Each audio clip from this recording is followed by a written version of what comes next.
Assalamualaikum warahmatullahi wabarakatuh. Video ini tentang analisa fundamental dan harga wajar saham BYAN atau kita sebut aja BIAN biar mudah. Spoilernya, ekuitas BIAN selama 4 tahun terakhir ini terus bertambah.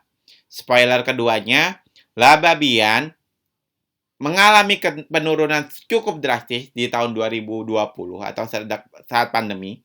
Tapi di tahun 2021 dan 2022 dia berhasil melakukan epic comeback dengan kenaikan laba yang sangat-sangat fantastis gitu ya. Cuman meskipun kita dapat dua spoiler dia tadi ya, kita nggak bisa langsung bikin kesimpulan kalau BIAN layak untuk diinvest. Kenapa nggak bisa? Alasannya gini. Bentar. Sebelum saya kasih tahu alasannya, saya mau minta tolong kepada Anda untuk tulis BYAN di komen dan di like videonya. Saya minta tolong banget ya. Kalau nanti dirasa videonya jelek, Anda hapus aja tuh komennya. Terus Anda cabut lagi like-nya. Gimana? Deal ya?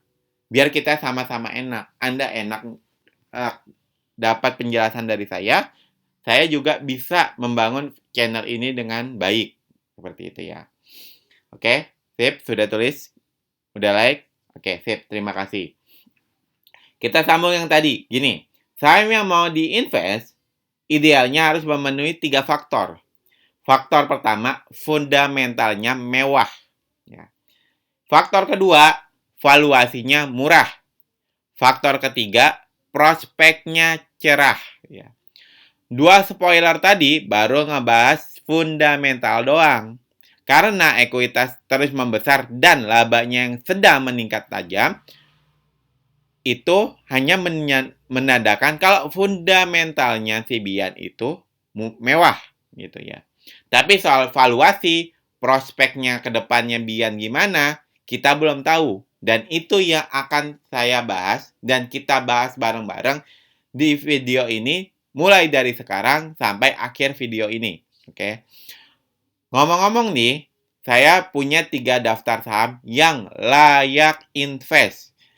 Saya kasih status layak invest kenapa? Karena bagi saya 3 faktor pentingnya yang tadi saya sebutkan semuanya sudah terpenuhi. Ya. Jadi 3 saham yang layak invest ini bisa Anda akses lewat link yang saya taruh di deskripsi. Oke, kita masuk ke pembahasannya. Hari ini tanggal 3 Februari 2023 ya. Terakhir ini di sesi pertama BIAN ditutup di 19.400 ya. Kita belum tahu di sesi kedua nanti ditutup berapa ya. Tapi saat video ini dibuat dia ditutup di 19.400. Oke. Nah, di sini kita langsung lihat. Sektornya BIAN itu produksi batu bara dengan nama perusahaan Bayan Research Tbk. Nah, analisa ini dibuat berdasarkan laporan keuangan kuartal 3 2022. Oke. Untuk BIAN itu jumlah saham yang beredarnya itu ada 2. Kenapa ada 2? Karena dia baru saja stock split di Desember 2022. Baru stock split nih di Desember. Jadi kita masih menggunakan data yang lama dan data yang baru. Ya, data saham yang beredar yang lama dan data saham yang beredar yang baru. Stock splitnya berapa? 1:10. Seperti itu. Oke. Itu untuk jumlah saham yang beredar. Sekarang, komposisi yang beredar di masyarakat. Ya, itu 29,09. Apakah bagus? Bagus. Kenapa bagus? Ya.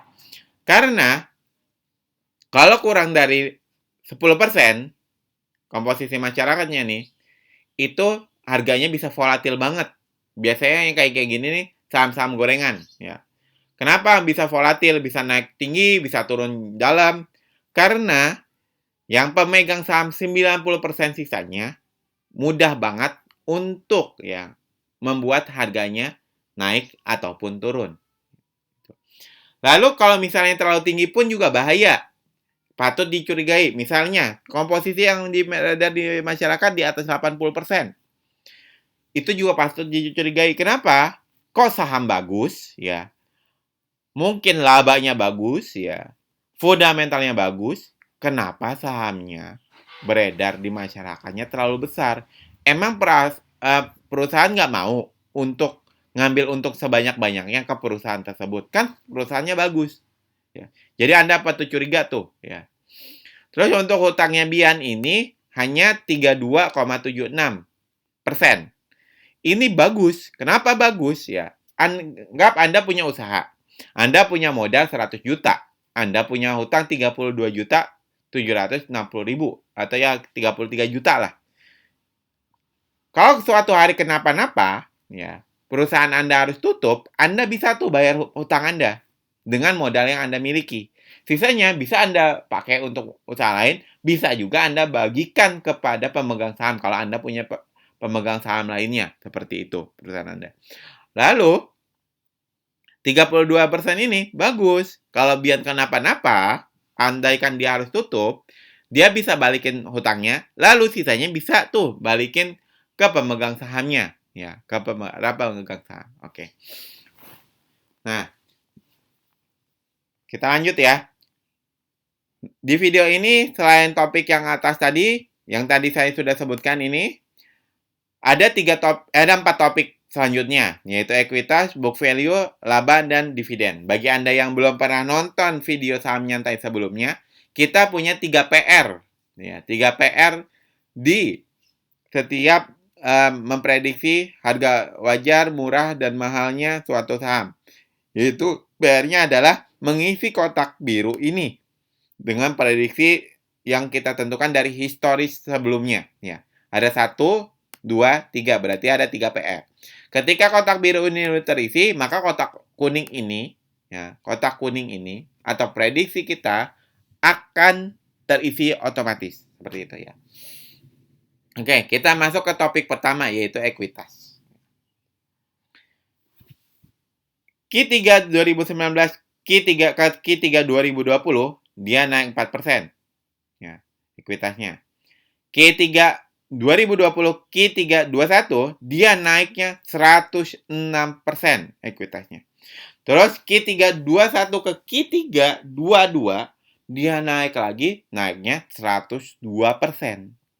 Ya, kenaikannya tinggi. Ya, kenaikan tinggi banget. Lalu, Q3 2019 ke Q4 2019, dia naik hanya 1%. 2020, Q3 2020 ke Q4 2020, dia naiknya 37%. Ya. Q3 2021 ke Q4 2021, dia naik 45%. Nah, pertanyaan ini berapa?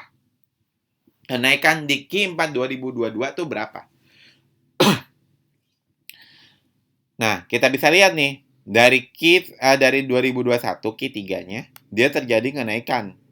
Q4-nya juga naik lagi. Nah, kenapa bisa terjadi kenaikan ini? Ya, mungkin Anda akan sadar di video-video sebelumnya, harga saham-saham kayak Bian ini adalah saham-saham siklikal, di mana itu labanya, ekuitasnya bergantung dengan harga komoditasnya. Ya. Nah, karena di sini komoditas batu bara lagi naik di tahun 2021 kemarin, dari awal 2021, dia lagi naik harga batu bara. Nah, maka terjadi nih kayak gini, ekuitasnya naik gitu ya. Lalu, ya, walaupun dia lagi naik ini, apakah sekarang pertanyaan ini akan naik juga? Seperti sebelumnya, 45%? Atau seperti tahun 2020, 37%? Atau sebelum pandemi, 1%? Ya. Nah, kalau kita lihat, harga batu bara saat ini sedang terjadi penurunan. Tapi penurunannya tidak terlalu besar. Masih di angka yang lumayan wajar. Walaupun harganya tidak sebesar tahun 2021 kemarin, akhir tahun 2021, tapi harganya masih cukup aman, ya. Nah, saham-saham siklikal ini bisa Anda sudah pernah saya jelaskan ciri-cirinya dan bagaimana pergerakannya di salah satu saham video kami, yaitu Adro. Silakan Anda tonton biar Anda lebih paham tentang mengenai saham-saham siklikal kayak Bian gini ya. Jadi untuk Anda yang sedang memegang saham Bian atau mau masuk di saham Bian ini, Anda tonton juga tuh video Adro ya. Biar Anda tahu gimana ciri-ciri saham siklikal, gimana sifatnya saham siklikal ini. Oke. Karakteristiknya saham siklikal itu gimana? Oke. Nah, di sini saya prediksi ya, kita bisa menggunakan di yang tahun 2020. Kenapa? Ya. Kan lagi penurunan, ya. Lagi penurunan nih harganya. Nggak segede tahun kemarin, ya. Nggak segede nih tahun kemarin. Tapi nggak sekecil juga tahun 2019, ya. Jadi, ya, kita ambil tengah-tengahnya aja, 237, ya. Di kayak tahun 2020. Atau kita bisa pakai rata-rata ini, 27,7. Tapi saya lebih optimis ke 37% naiknya. Jadi, di kuartal 4 ini kemungkinan diprediksi Bian ini ekuitasnya di 48,8 triliun rupiah. Seperti itu. Nah, kemudian, kita masuk ke topik kedua, yaitu book value.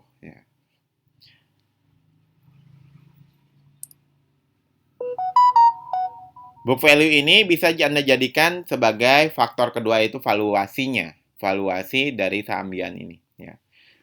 Di tahun 2019, PBV-nya 7,29, tinggi. Tahun 2020, PBV-nya 5,54, tinggi. 2021 menurun di 2,67%. Ya, 2,67 kali PBV-nya. Tahun 2022 ini naik lagi di 4,37. Apakah murah? Ya. Kalau dilihat dari rata-rata 4 tahun terakhir, ini termasuk murah karena di bawah rata-rata. Ya. Walaupun bagi orang yang main aman, yang main di saham-saham yang bergantung dengan PBV di atas 1 itu mahal. Ya. PBV di atas 1 mahal. Tapi karena di rata-ratain di 4,97, hampir 5 kali, maka dengan PBV 4,37 ini, Bian itu masih murah. Ya. Atau sekarang deh kita hitung ya, coba kita hitung ya. Harga sekarang 19.400 ya, 19.400. Maka kita hitung di mana ya? Di sini aja ya kali ya, biar gampang ya.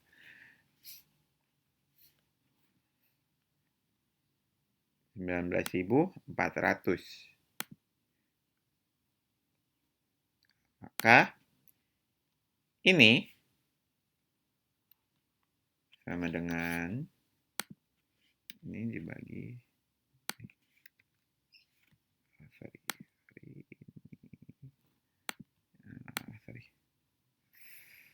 maaf. Ini bagi ini.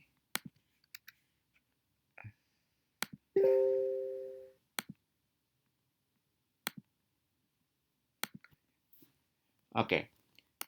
Di harga sekarang, di 19.400, PBV-nya hanya 1,81. Ya. Anda bisa tentukan sendiri apakah itu mahal ataupun tidak. Ya, seperti itu. Lalu kita masuk ke laba. Ya, masuk ke laba.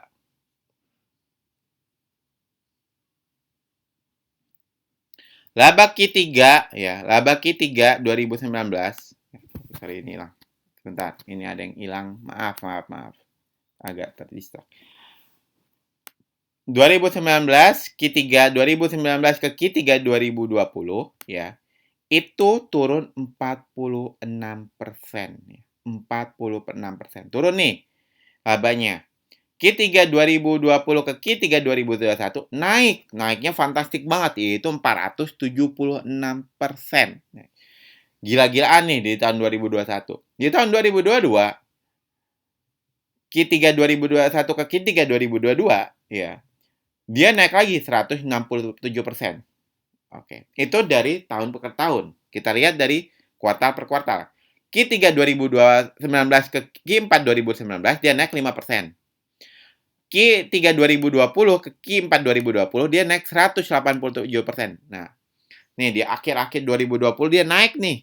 Naiknya langsung tinggi yaitu 187%. Lalu di Q3 2021 ke Q4 2021 dia naik 86%. Nah, pertanyaan ini berapa ya? Kalau dilihat dari trennya si Bian ini labanya lagi tren naik ya. Tren naik ya. Dengan rata-rata 93% ya. Lalu di sini berapa ya kan? Nah, di sini kan kita bisa lihat di tahun 2019 5%, 2020 187%, 2021 86% ya. Optimisnya kita bisa optimis yang 86% atau 187% ya. Itu untuk optimisnya ya, untuk optimisnya. Lalu apakah saya mau optimis banget? Ya, bisa saja di sini kita masukkan 86%. Kayak tahun sebelumnya, ya. Kayak tahun sebelumnya. Nah, segini nih labanya. Segini labanya. Ya. Di kuartal 4 proyeksinya. Tapi saya agak main aman dikit deh. Kira-kira kan lagi turun nih, ya. Lagi turun harga batu bara. Ya, mungkin kalau naik pun ya, naiknya hanya 50%-an. Kita anggap 45 sampai 50%. Ya, saya ambil 45 deh di sini. Maka Bian labanya akan menyentuh 35 triliun ya. Untuk labanya seperti itu. Laba sama ekuitas hampir sama nih. Iya, hampir sama ya, hampir sama. Bagusnya Bian gitu. Dia bisa menghasilkan laba yang sangat besar. Oke. Topik ketiga laba selesai. Sekarang topik yang menentukan yaitu topik dividen ya. Topik dividen ya. Di tahun 2022 ini di kuartal 3-nya dia udah mengantongi 7.444 untuk IPS-nya. Udah mengantongi IPS sebesar itu. Nah, bila kita lihat ya, DPR selama ini di tahun 2019 dia DPR-nya 32%. Tahun 2020 ya, dia DPR-nya gede banget 92%. Tahun 2021 dia gede juga 84%. Ya. Jadi, saya izin untuk scroll dulu ya, biar gampang. Nah, jadi ya, untuk Bian ini, ya, berapa nih di tahun ini DPR-nya? Ya, DPR-nya. Untuk pesimisnya, ya, angka pesimisnya 32%. Ya, 32% ke pesimisnya. Lalu untuk angka confident-nya saya pakai rata-rata, ya. Nggak 50%, walaupun 50% itu pembagian dividen DPR wajar untuk sebuah perusahaan, yaitu 50 untuk perusahaan, 50 untuk pemegang saham. Itu wajar. Tapi saya pakai yang 69 saja, yang rata-rata. Lalu untuk optimisnya itu 92%. Nah, 84 dan 92%. Terserah mau pakai yang mana. Oke. Nah, di sini, karena saya tadi nyari yang hati-hati, di sini nyari yang hati-hati, di sini nyari yang hati-hati, saya juga di sini agak yang nyari hati-hati. Nggak pesimis banget, jadi saya pakai yang confident. Ya, confident saja. Di sini saya pakai 69%. Ya. Nah, karena kemarin ya, Bian sudah membagikan 468 perak nih. Ya, 648 perak. Sorry, sebentar. Ada yang sedikit membingungkan.